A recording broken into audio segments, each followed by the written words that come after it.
అందరికీ నమస్తే welcome to MR media Telangana this is Rekha Congress పార్టీలో ఫోన్ ట్యాపింగ్ వ్యవహారం అనేది ఒక కల్లోలం సృష్టించిందని చెప్పుకోవాలి మామూలు కల్లోలం కాదు అది మొత్తం మీద ఢిల్లీ అధిష్టానం దగ్గర దాకా చేరింది ఢిల్లీ అధిష్టానానికి ఫిర్యాదు చేసింది కాంగ్రెస్ ఏఐసిసి ఇన్ఛార్జ్ దాదాపు ఢిల్లీ దాకా చేరింది ఈ అంశం మరి AICC incharge Meenakshi Natarajan phone కూడా ట్యాపింగ్ చేసిండ్రా ఫోన్ కూడా ట్యాపింగ్ చేసి విన్నారా అని అంటే అవుననే సమాధానాలు వినబడతా ఉన్నాయి అగో అట్లెట్లా అవుననే సమాధానాలు వినబడతాయనంటే ఎవరెవరైతే కాంగ్రెస్ మంత్రులు కానీ కాంగ్రెస్ ఎమ్మెల్యేలు కానీ రేవంత్ రెడ్డి మీద కంప్లైంట్ ఎవరైతే చేసిండ్రో కొందరు దగ్గరకు పోయి టీమ్గా కంప్లైంట్ చేసిండ్రు కొందరు వ్యక్తిగతంగా ఫోన్లలో మాట్లాడిరు ఫోన్లలో కంప్లైంట్ చేసిండ్రు ఆ సమాచారం అంతా రేవంత్ రెడ్డి దగ్గర దాకా చేరింది మరి రేవంత్ రెడ్డి దగ్గర దాకా ఎట్లా చేరింది ఏం కథ అని అన్నప్పుడు కంపల్సరీ ఫోన్ ట్యాపింగ్లు జరుగుతూ ఉన్నాయి కాంగ్రెస్లో బిక్కుమనుకుంటా బతుకుతా ఉన్నారు కాంగ్రెస్ నాయకులు సొంత పార్టీ నాయకుల ఫోన్లు ట్యాపింగ్ చేసుడేందయ్యా అని చెప్పేసి ముక్కు నోరు మూసుకుంటా ఉన్నారు ఈ ముచ్చటి ఇన్నోళ్ళందరూ రైట్ మొత్తం మీద సౌత్ ఫస్ట్ అని చెప్పేసి వెబ్సైట్ ఒక కథనం రాసుకొచ్చింది ఆ కథనంలో విస్తుపోయే నిజాలను బయట పెట్టింది ఆ విస్తుపోయే నిజాలు ఏందయ్యా అంటే ఇద్దరు మంత్రుల ఫోన్లు ట్యాపింగ్ చేసిండ్రు ఆ ఇద్దరు మంత్రులు మాట్లాడుకున్న గంట సంభాషణను విన్నారు వాళ్ళ బెడ్రూమ్లో వాళ్ళు మాట్లాడుకున్న సంభాషణను కూడా విన్నారు వాళ్ళ బెడ్రూమ్లో ఆయన కూర్చొని ఈయన బెడ్రూమ్లో ఈయన కూర్చొని మాట్లాడుకున్న సంభాషణను కూడా విన్నారు అని చెప్పేసి విస్తుపోయే నిజాలను బయట పెట్టింది సౌత్ ఫస్ట్ వెబ్సైట్ మరి ఈ సౌత్ ఫస్ట్ వెబ్సైట్కి ఎట్లా తెలిసింది ఏం కథ అని అంటే తెలుస్తాయి కదా ఇక నా ఫోన్ ట్యాప్ చేసిండ్రు అని చెప్పేసి వాళ్ళే మాట్లాడుకుంటా ఉంటారు కదా మొత్తం మీద సన్నిహితులు ఉంటారు కదా ఇప్పుడు ఫోన్లు ట్యాప్ చేసిండ్రనే నేపథ్యంలో ఇద్దరు మంత్రులలో ఒక మంత్రిని పిలుచుకొని మీ రేవంత్ రెడ్డి చివాట్లు పెట్టిరట క్లాస్ వీకిరట ఎట్లా నా గురించి మాట్లాడుకుంటారు మీకేమన్నా కావాలంటే నా దగ్గరికి రండి మీరు ఎందుకు ఆయనతో చేతులు కలుపుతా ఉన్నారు ఆయనతో పొత్తు కలుపుతా ఉన్నారు పొత్తు పెట్టుకుంటా ఉన్నారు మీకేమైనా బాధ ఉంటే మీకేమన్నా ఇబ్బంది ఉంటే నా దగ్గరికి వచ్చి చెప్పున్నారనే నేపథ్యంలో ఈ ముచ్చట్లన్నీ మీకెట్లా తెలిసినాయని రిటర్న్ క్వశ్చన్ అడిగిన సందర్భంలో తప్పేమున్నది మీరు ఎక్కడికి పోతున్నారు ఏం మాట్లాడుకుంటున్నారు అన్ని వివరాలు నా దగ్గర ఉన్నాయి ఒక ముఖ్యమంత్రిగా నా బాధ్యత తెలుసుకోవాల్సిన బాధ్యత అని చెప్పేసి ఫోన్లు ట్యాప్ చేస్తున్నా అయితే తప్పేందన్నట్లుగానే మాట్లాడిరట ముఖ్య నేత మాట్లాడే వరకల్లా కళ్ళు బయలు గమ్మినట్లయినాయట మంత్రులకు ఫోన్లు ట్యాప్ అయినాయి ఈ ఫోన్లు ట్యాప్ అయిన నేపథ్యంలో ఒక మంత్రి అయితే ఆ ఫోన్ వాడతలేడట పక్కకు పెట్టిండట ఇక ఇంకో మంత్రి ఇది రెడ్డి సామాజిక వర్గానికి చెందిన ఒకటే ఉమ్మడి జిల్లాకు చెందిన ఇద్దరు మంత్రులు వీళ్ళ ఫోన్లు ట్యాప్ చేసిండు ముఖ్య నేత రైట్ మళ్ళీ పొంగులేటి శ్రీనివాసరెడ్డి ఫోన్ కూడా ట్యాప్ అయిందని చెప్పేసి మాట్లాడుతూ ఉన్నారు పొంగులేటి శ్రీనివాసరెడ్డి ఫోన్ ట్యాప్ అయిందని ఎట్లా తెలుసు అంటే ఆ పొంగులేటి శ్రీనివాసరెడ్డి కొడుకు ఎవరైతే ఉంటారో ఆ కొడుకు వాచ్ల స్మగ్లింగ్ అని చెప్పేసి ఆ మధ్యలో బయటకు వచ్చింది దాదాపు 100 కోట్లు ఒక రిచ్విస్ట్ వాచ్ అని ఏదో వాచ్ ఉన్నది ఆ వాచ్ పేరు ఏదో ఉన్నది మొత్తం మీద ఫోన్లు ట్యాప్ చేసిండ్రు ఈ ఫోన్లు ట్యాప్ చేసిన నేపథ్యంలో అట్లనే ఈడీ రైట్స్ అని చెప్పేసి ఒకటి ఈ వాచ్ల స్మగ్లింగ్ అని చెప్పేసి ఇంకొకటి ఈడీ రైట్స్కు పంపించిన వివరాలు బయటకు రాకపోవడానికి గల కారణం ఏంటంటే గొంతు నొక్కడానికి నేనే నెంబర్ 2గా అని చెప్పుకుంటున్న పొంగిలేటి శ్రీనివాసరెడ్డి గొంతు నొక్కడానికి అని చెప్పేసి ఈ అంశము తెర మీదకి వచ్చిర్రు అయితే ఈ రాడార్ అనేది తీసుకొచ్చిర్రు రాడార్తోని దాదాపు ప్రతి రాష్ట్రానికి దేశంలో గూఢాచార వ్యవస్థ అనేది ఉంటుంది ఆ గూఢాచార వ్యవస్థను ఎట్లా వాడుకోవాలంటే శాంతి భద్రతలకు అగాధం వాటిల్లుతుంది అన్నప్పుడు స్మగ్లింగ్ నేపథ్యంలో లేకపోతే ఇంకో అంశంలో వాడుకోవాల్సిన అవసరం ఉంటుంది నిఘా పెట్టాల్సిన అంశము ఏదైతే ఇట్లాంటి కార్యక్రమాలు వేరే కార్యక్రమాలు జరుగుతున్న నేపథ్యంలో ప్రభుత్వం కూలిపోతుంది ప్రభుత్వం కూలిపోయేందుకు ఇతరులు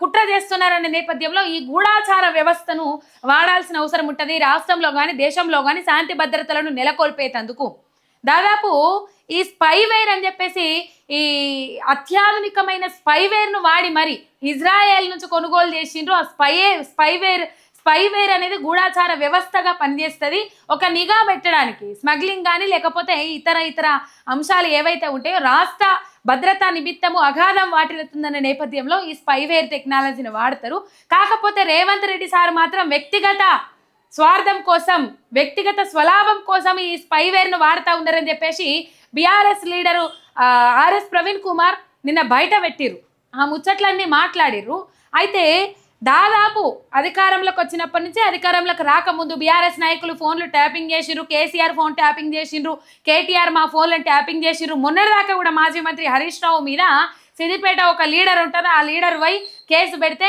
హైకోర్టులో అసలు ఎటువంటి ఆధారాలు లేవు, ఇదంతా తూచు తుఫేల్ అని చెప్పేసి ఆ అంశాలను కొట్టేయడం జరిగింది. దొంగే దొంగ దొంగ అన్నట్లు, గుమ్మడికాయలు దొంగేవాలంటే భుజాలు తడుముకున్నట్టు దొంగే దొంగ దొంగ అన్నట్లు ఫోన్లు ట్యాప్ చేస్తున్న కాంగ్రెస్ ముఖ్య నేతనే వేరే నాయకుల మీద దృష్టి మళ్లించుకుంటా బీఆర్ఎస్ నాయకులే మా ఫోన్లను ట్యాప్ చేసిందని చెప్పేసి ముచ్చట మాట్లాడారు. ఇంకా ఈ అంశాల మీద ఇంకెన్ని మాట్లాడిరో మనకు తెలుసు కదా.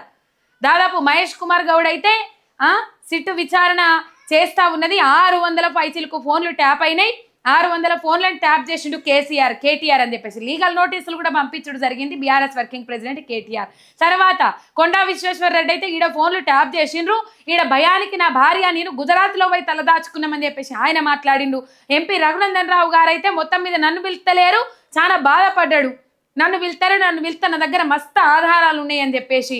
ఇటు ఏవిఎన్ రాధాకృష్ణ కూడా సిట్టు దర్యాప్తుకు పిలిస్తే అన్ని వివరాలు వెల్లడిస్తా నా దగ్గర ఉన్నాయని చెప్పేసి ఇట్లా కాలయాపన చేసుకుంటా ఒక డైవర్షన్ పాలిటిక్స్ లో భాగంగా నాకు తెలిసి ఇదంతా అప్పటి నుంచే జరుగుతూ ఉన్నదేమో ఈ ఫోన్ ట్యాపింగ్ వ్యవహారం. కానీ ఈ మధ్య కాలంలో బయటపడ్డ ముచ్చట్లు, మొన్న 48వ ఢిల్లీకి పోయినరు కదా ముఖ్యమంత్రి రేవంత్ రెడ్డి, పోయినప్పుడు 3 రోజులు ఆన్నే గడిపినరు. ఆన్నే గడిపిన తర్వాత అధిష్టానం ఏం చెప్పిందో ఏం కథనో, నీ మీద ఇట్లా కంప్లైంట్లు వస్తున్నాయి, నీ మీద ఇట్లా చేస్తారు, ఇట్లా కంప్లైంట్లు పెడతా ఉన్నారన్న నేపథ్యంలో ఢిల్లీ అధిష్టానం సొట్లు పెట్టిందట.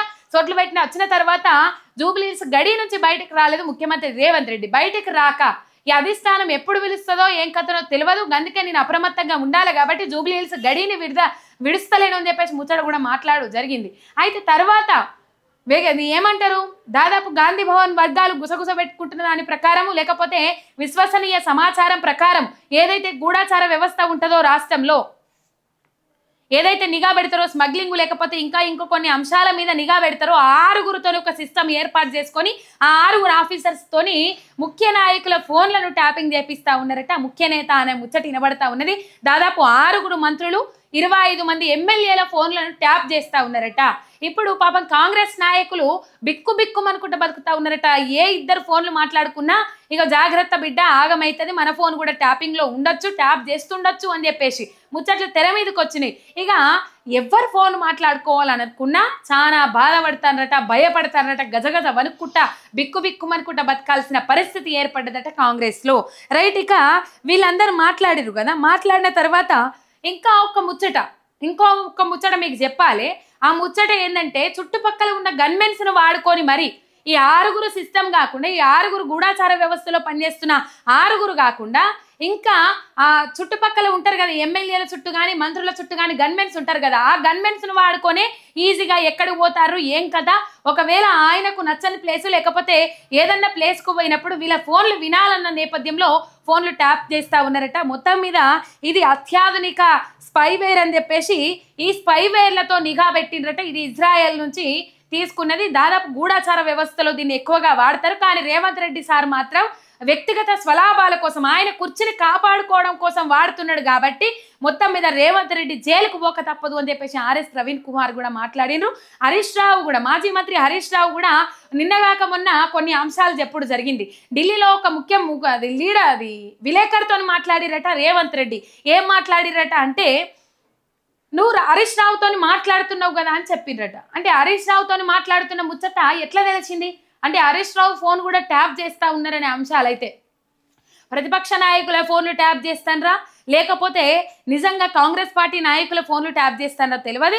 ఆఖరికి రాహుల్ గాంధీ ఫోన్ కూడా మానిటరింగ్ లో పెట్టిండ్రట బీజేపీ నేతలు ఢిల్లీలో.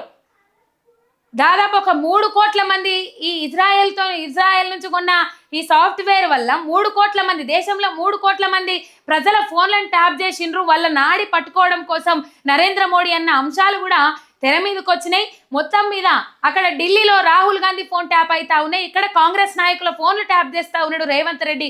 ఎవరైతే వాళ్ళకు థ్రెట్, ఎవరైతే వాళ్ళు నెంబర్ 2గా ఎదగాలని చూస్తా ఉన్నారు, నాకు తెలిసి నేను అనుకుంటున్నా అంటే బయట సమాచారం ప్రకారము రేవంత్ రెడ్డిని త్వరలో అధిష్టానం తొలగించనున్నది. తట్టాబుట్ట సదురుకొని పోవడానికి సిద్ధమైండు బీజేపీ పార్టీలకు అన్న నేపథ్యంలో దాదాపు ఒక 24 నుంచి 25 మంది ఎమ్మెల్యేలు రేవంత్ రెడ్డి ఎంబడ పోవడానికి రెడీగా ఉన్నారట.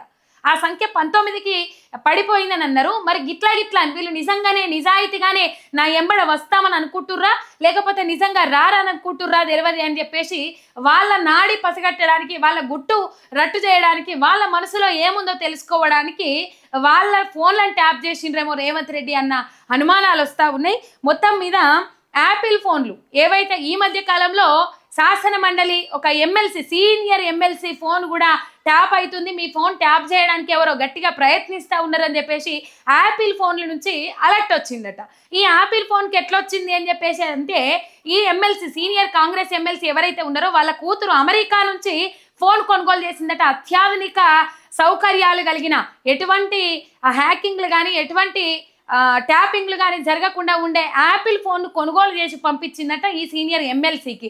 ఇప్పుడు ఈ సిగ్నల్ అండ్ ఫేస్ యాప్లలోనే మాట్లాడుకుంటా ఉన్నారట కాంగ్రెస్ నాయకులు.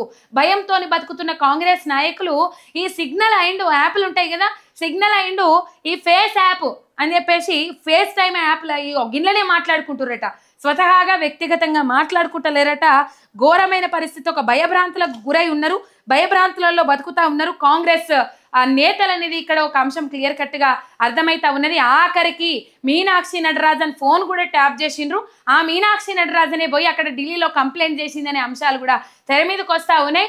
మొత్తం మీద ఎమ్మెల్యేలు 25 మంది ఫోన్లు అండ్ 6 మంది సీనియర్ మంత్రుల ఫోన్లు ట్యాప్ చేసిండ్రట కాంగ్రెస్ కు సంబంధించిన ముఖ్య నేత.